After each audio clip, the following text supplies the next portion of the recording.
Brendan Murray is the official farrier on the film War Horse, but if you watch closely you may be able to spot him in the movie too. It was a big production, and it was filmed for a few months, so from the very onset until the end of the film I was involved certainly on the shoeing side of it, from start to finish.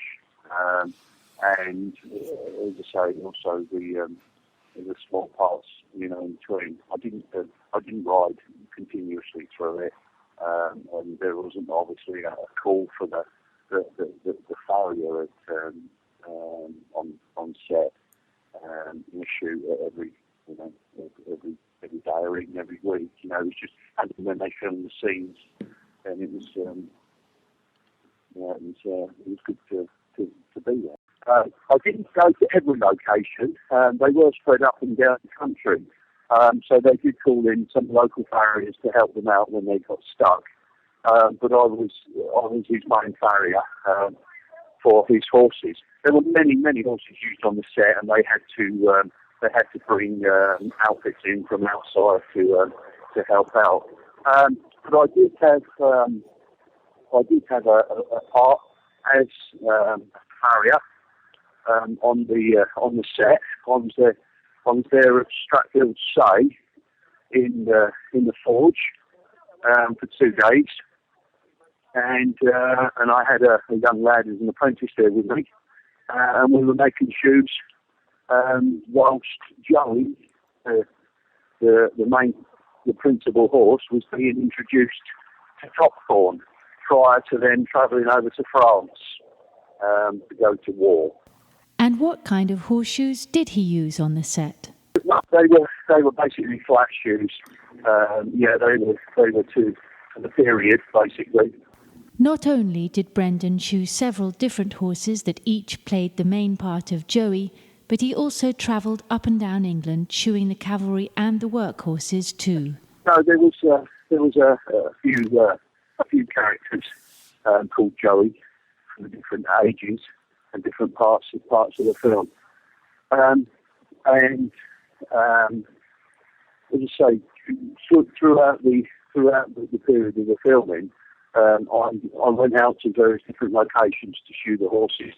And again, as I say, I either trimmed the young Joey or shod the older models, including one of the characters which was used as a plow-horse that had a little bit of a tricky problem. He kept overreaching and pulling his shoes off, which was part of the sort of stress that he put under to pull the plough, which you'll see in the film. And we had a tricky job with him, so I had to come up with an idea on how to keep his shoes on and stop him cutting into the back of himself, which we did. I found something which I managed to put on him, which did the trick. And incidentally, Roger, as his name was, a.k.a. Joey, the plow horse, I actually rode on a recent film called Snow White and the Huntsman, and I rode him for a week on the beach in Wales on this new film. And Roger was the most fantastic horse. He looked after me as I hadn't ridden for a little while, and I couldn't want him for a better horse, especially when they were putting bombs on the beach for us to ride past, and he had no problem going through that, so he did look after me very well. Brendan explains that just riding past the bombs on the beach on a film set gave him an inkling of what it must have been like for the soldiers, and a better understanding of the deep and lasting bonds they formed with their horses. Yeah, we had to, as I say, we had to go up and down the beach every day. It was going into a battle on Snow White and the Huntsman, and Roger he went past all the bombs pretty well actually, and he looked after me. As I say, I couldn't have wanted a better horse to ride actually. He really was a good ride. And I would say that, you know, a lot of that was put down to what he'd done in Warhorse.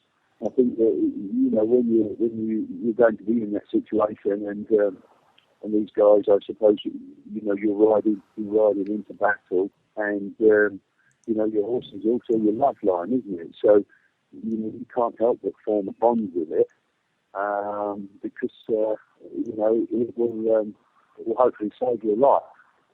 So yes, I'm sure that the guys did form, you know, a great attachment to the horses. Those that didn't actually, you know, own or bring along the horse, but did ride other horses, and yeah, I'm sure that they did.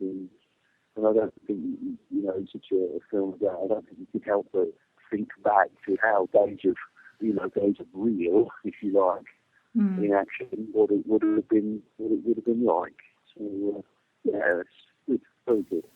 Warhorse the movie, based first on a children's book and then on a theatre production, will be far more realistic and true to life once it hits the big screens than the puppets used on stage ever could have been.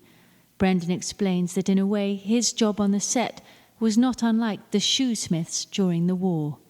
When they're on the set, you know, and providing is not, you know, providing is not a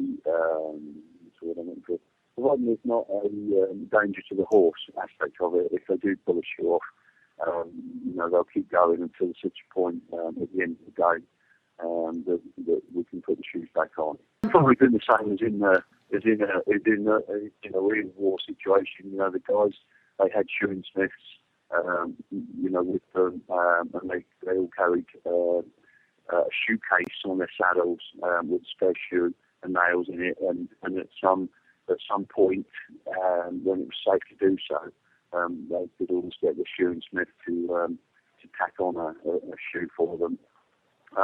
So yeah, as I say, it wasn't a case of going in and doing it actually on the set whilst they were shooting. Whatever, you had to wait for the appropriate time when they returned back to the stable yard to reshoe anything that was off shoes. In those days, they had the blacksmiths, the farriers, that followed behind, you know, along with the medics and the chefs, and they fixed themselves up in the wagon lines, and they would shoe there once the horses would come out of battle. But you see, the thing is, you know, they spent an awful lot of time not actually going into a battle zone. There was times, you know, when they were back away from action, and they could get them shod then. But as I say, you know, when they were travelling around the French and Belgian villages, and they had the shoesmiths that would ride alongside them. And as I say, they all did carry spares, so they could always get one tacked on at a quiet moment when they weren't in action. I asked Brendan if he's been privy to a sneak preview of the film yet. He hasn't, and if he thinks he'll cry when he does see it. I've seen the trailer. I saw it come out. I saw they had the premiere. I saw Steven Spielberg speaking in America, and they had the premiere. But no, it didn't come over here until January. My wife cried at the book, and I've been to the theatre to see the theatre production. I went twice to see that. I mean, I suppose it depends on how emotional the film is, you know. But no, I don't know. I'm not.